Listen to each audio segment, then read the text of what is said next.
ಒಂದು ಸಿಟಿಲಿ ಒಬ್ಬ ಶ್ರೀಮಂತ ಕಾರ್ನ ಪಾರ್ಕ್ ಮಾಡಿರ್ತಾನೆ, ಲಕ್ಸುರಿಯಸ್ ಕಾರ್ ಪಾರ್ಕ್ ಮಾಡಿರ್ತಾನೆ. ಒಬ್ಬ ಚಿಕ್ಕ ಹುಡುಗ, ಬಡ ಹುಡುಗ ಅದ್ ನಿಂತ್ಕೊಂಡು ನೋಡ್ತಾ ಇರ್ತಾನೆ.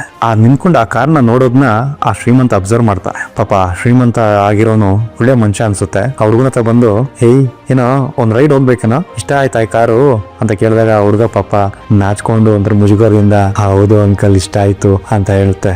ಆಗ ಅವನ್ ಏನ್ ಮಾಡ್ತಾನೆ, ಆ ಹುಡುಗನ ಕರ್ಕೊಂಡು ಒಂದ್ ರೌಂಡ್ ಹೋಗ್ತಾನೆ. ರೌಂಡ್ ಹೋಗ್ಬೇಕಾದ್ರೆ ನಿನ್ಗೂ ಅನ್ಸ್ತಾ ಇರ್ಬೇಕಲ್ಲ, ನಾನು ಈ ತರ ಕಾರ್ ತಗೋಬೇಕು ಅಂತ.